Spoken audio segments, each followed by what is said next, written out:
Hi everyone. तो आज यार हम इस वीडियो के अंदर पढ़ने वाले हैं विच इज़ कॉल्ड टीसीपी, है ना। टीसीपी का पूरा नाम है transmission control protocol. Very very very important. And इसके बारे में फुल ऑन डिटेलिंग में समझने वाले हैं कि टीसीपी क्या करता है। और उसके बाद नेक्स्ट वीडियो के अंदर हम टीसीपी की हैंड शेकिंग मैथड पढ़ेंगे। 3 वे हैंड शेकिंग एक टर्म होता है टीसीपी का, तो उसके बारे में फुल ऑन डिटेलिंग में जानेंगे। सो नेक्स्ट वीडियो के अंदर हम कवर कर देंगे, ठीक है। सो स्टार्ट करते हैं यार without any wasting of time कि टीसीपी है क्या चीज़। तो टीसीपी का पूरा नाम यहाँ पे लिखा ही है, ट्रांसमिशन कंट्रोल प्रोटोकॉल, ठीक है। एक तरीके का क्या प्रोटोकॉल है, बिल्कुल सही बात है। अब ये जो होता है वो कनेक्शन ओरिएंटेड प्रोटोकॉल होता है। क्या होता है भैया कनेक्शन ओरिएंटेड प्रोटोकॉल? आराम से समझेंगे, ठीक है। सब चीज़ देखेंगे एंड एक पॉइंट जो लिखा गया यहाँ पे उन सबको एक्सप्लेन करने का फुल ट्राई करेंगे, ठीक है। सो मैं होप कर रहा हूँ कि आप लोगों ने प्रीवियस वीडियो ट्रांसपोर्ट लिया का पढ़ लिया है, टू चैनल से पढ़ लिया, तो यार आपके पास एक ब्रीफ नॉलेज हो गई है, ठीक है। तो अब आगे बढ़ता है। तो यहाँ पे लिखा गया है कि टीसीपी और transmission control protocol is a foundational protocol of the internet protocol suit. Yes, है ना। It operate transport layer, fourth layer of the OSI model. तो ये कहाँ पे होता है भाई? ट्रांसपोर्ट लेयर के अंदर होता है। And provide reliable and connection oriented communication between devices over a network. Yes, very important चीज़। ये क्या करता है? रिलायबल कम्युनिकेशन और कनेक्शन ओरिएंटेड कम्युनिकेशन मैनेज कर रहा होता है, ठीक है। तो ये एक्चुअल आप बता सकते हो टीसीपी के बारे में, ठीक है। अब इसके बारे में थोड़ा और डिटेलिंग में देखते हैं कि टीसीपी करता क्या है। तो टीसीपी कनेक्शन ओरिएंटेड प्रोटोकॉल या कनेक्शन ओरिएंटेड कम्युनिकेशन करता है। टीसीपी को आप कनेक्शन ओरिएंटेड प्रोटोकॉल कह सकते हो, ठीक है। जब हम डिफरेंस पढ़ेंगे टीसीपी और यूडीपी का, तब आपको समझ में आएगा कि एक्चुअल डिफरेंस क्या है, ठीक है। सो टीसीपी का मतलब क्या है, कनेक्शन ओरिएंटेड प्रोटोकॉल या कनेक्शन ओरिएंटेड कम्युनिकेशन का मतलब क्या है उसको समझते हैं। तो TCP establishes a connection between sender and receiver before data transfer begin. Data भेजने से ही पहले क्या कर देगा, सेंडर और रिसीवर के बीच में कनेक्शन एस्टैब्लिश कर देगा, ठीक है। This connection is logical path way over which data can be exchanged.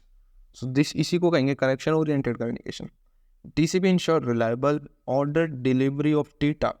मतलब जो भी डेटा जा रहा है सेगमेंट्स के थ्रू, क्योंकि ट्रांसपोर्ट लेयर में क्या हुआ है segments, yes.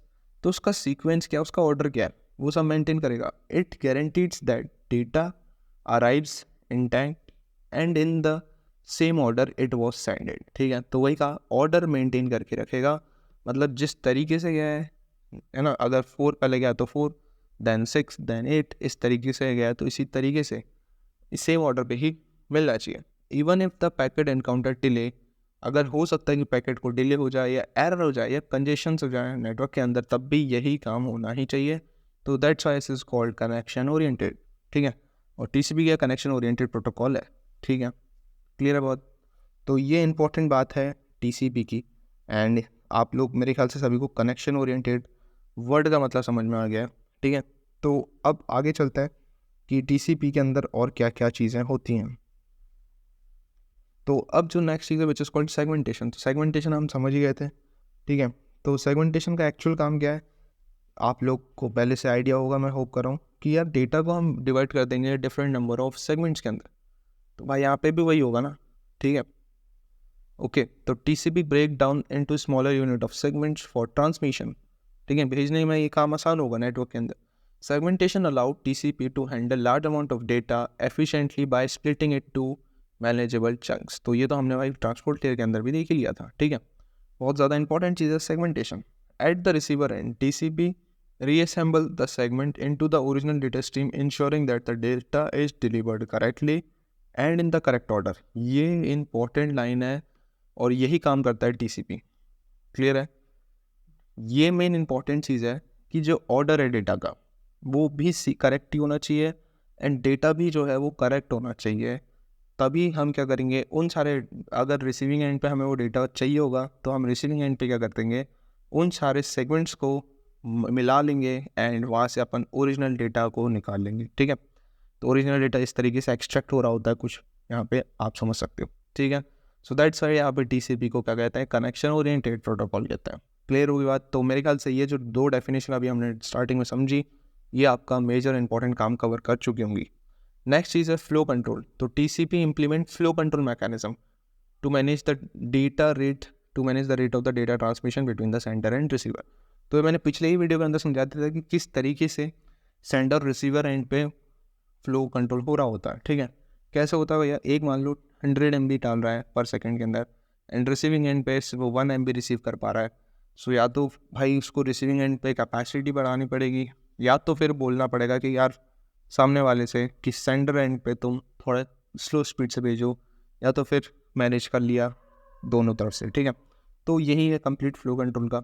This prevent the sender from overwhelming the receiver with data that is cannot process। समझ गया। Flow control is achieved using a sliding window protocol mechanism where the receiver advertises a window slide size indicating the amount of data it can receive and buffer. The sender adjusts its transmission rate based on the window size to avoid the congestions। ठीक है, clear हो गई बात। तो ये भाई आप TCP के बारे में बताओगे। नेक्स्ट इंपॉर्टेंट चीज़ है एरर डिटेक्शन में भी काम आता है। तो अब आप लोगों ने सुना होगा 3-वे हैंड शेकिंग के बारे में, नहीं सुना है समझेंगे नेक्स्ट वीडियो के अंदर, हम यही समझेंगे। ठीक है, TCP क्या करता है, TCP एरर डिटेक्शन में भी काम कर रहा होता है। कैसे भैया, मान लो आपने मान लो कुछ भी चीज़ सेंड करी, तो हम क्या कर रहे हैं, उसका एक एक्नॉलेजमेंट ले रहे हैं। जब तक एक्नॉलेजमेंट नहीं मिल रहा है रिसीविंग एंड से, तो यहाँ पे हम उसका कंफर्मेशन नहीं बता सकते। ठीक है, कैसे भैया, कुछ एग्जांपल वगैरह तो दो, तभी तो हम समझेंगे कि कैसे एक्नॉलेजमेंट कंफर्मेशन बता रहा है। मान लो यार एक पर्सन है जिसका नाम है आकाश एंड दूसरा पर्सन ले लेता है रोहन। ये रोहन कुछ ज़्यादा बड़ा नहीं हो रहा है, ठीक है, इतना रखते हैं। तो यार आकाश ने रोहन को भेज दिए फॉर एग्जांपल 1000 रुपीज़। ठीक है, अगर मैं यहाँ पे लिख दूँ तो 1000 रुपीज़ भेज दिए, बट यार रोहन के पास वो 1000 रुपीज़ आए ही नहीं। ठीक है, हो सकता है प्रॉब्लम हो सकती है, डेटा प्रोसेसिंग में चले गया, या तो ट्रांजैक्शन फेल हो गया, बिल्कुल पॉसिबिलिटी है। तो जब ट्रांजैक्शन कंप्लीट होता है तो वहाँ पे एक एक्नॉलेजमेंट मिलती है, दोनों एंड पे मिलती है, सेंडर एंड पे भी एंड रिसीविंग एंड पे भी। सेंडर एंड से बताया जाएगा कि यार इतना अमाउंट डेबिट हुआ है। ठीक है, डेबिट अमाउंट वहाँ पे आएगा आकाश के उसमें मैसेज या फिर एक्नॉलेजमेंट, और यहाँ पे आएगा क्रेडिट। ठीक है, तो क्रेडिट आएगा रिसीविंग एंड पे, अगर रिसीविंग एंड से आप मतलब सेंडर सेंड कर रहे हैं 1000 रुपीज़ टू द रिसीवर, तो कुछ इस प्रकार होगा। तो यहाँ पे क्या मिलेगी, एक एक्नॉलेजमेंट मिलेगी। ठीक है भाई, ये दो मैसेज के थ्रू एक्नॉलेजमेंट पास होगी, बट अमाउंट नहीं मिला, तो भाई ये क्रेडिट वाला एक्नॉलेजमेंट इसको मिलेगा नहीं। हो सकता है यहाँ से डेबिट हो जाए। अगर आप लोग UPI वगैरह ये सारा ट्रांजेक्शन्स करते हो तो आपको पता होगा कि कई बार अमाउंट कट जाता है, बट रिसीविंग एंड पे वो अमाउंट नहीं पहुँचता है। बिल्कुल पॉसिबिलिटी हो जाती है, बट कुछ 2-4-5 दिनों के अंदर या 2-1 दिन के अंदर या 24 आवर्स के अंदर वो आपको रिफंड हो जाते हैं 1000 रुपीज़। तो इस तरीके से क्या होता है कि ये काम होता है। तो कई बार हम कैसे पता कर पाएंगे कि यार जो सेंडर ने डेटा सेंड किया है एंड रिसीविंग एंड पे वो पहुंच चुका है। देखो पहुंचा था तो इसका मतलब वो क्रेडिट हो गया था। ठीक है, क्रेडिट हो गया था तो रिसीविंग एंड पे क्या मिल गया, एक एक्नॉलेजमेंट। तो रिसीवर क्या भेज देगा, एक ना एक्नॉलेजमेंट भेज देगा कि हाँ यार अब मेरे पास ये अमाउंट क्रेडिट हो चुका है। तो इस तरीके से एरर डिटेक्शन रिकवरी के अंदर भी काम हो रहा होता है। एक्नॉलेजमेंट यहाँ पे मेन प्रिंसिपल होगा, और बाकी चेकसम्स वगैरह एरर डिटेक्ट करने में काम आएंगे। एंड ये सब चीज़ें हम डेटा लिंक लेयर के अंदर ऑलरेडी पढ़ चुके हैं, तो दोबारा से पढ़ने का कोई मतलब है नहीं। फ्लो कंट्रोल, एरर कंट्रोल, ये सारी चीज़ें हम ऑलरेडी कवर कर चुके हैं। तो TCP employees various mechanism for error detection and recovery to ensure data integrity. Checksums are used to detect error in the transmitted data.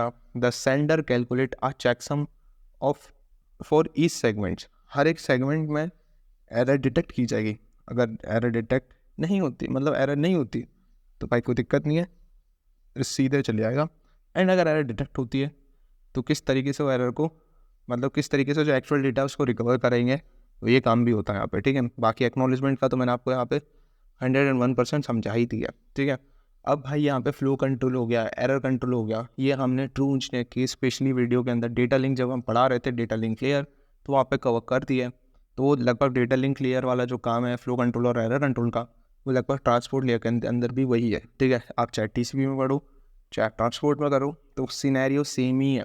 ठीक है भाई, जो पढ़ना है वो भैया इसका हैंड शेकिंग पढ़नी है एंड डिफरेंस पढ़ेंगे। दूसरा एक और प्रोटोकॉल यूज़ होता है यहाँ पे UDP का, उसको पढ़ेंगे। तो ये इंपॉर्टेंट चीज़ है। देन नेक्स्ट चीज़ which is called port number. तो हमने पिछली वीडियो के अंदर समझ लिया था कि TCP uses port number two identify the specific and points. ठीक है, पोर्ट नंबर से हम पता कर पाएंगे कि कहाँ से क्या चीज़ ओपन हो रही हो। जैसे HTTP का जो एक्चुअल पोर्ट नंबर है वो 80 है, FTP का 21 है। तो इस तरीके से हर एक पोर्ट, कुछ पोर्ट रिजर्व होते हैं एंड कुछ डायनेमिकली चेंज हो जाते हैं एंड कुछ स्पेसिफिक काम के लिए होता है। तो हम सब समझ चुके हैं, ठीक है।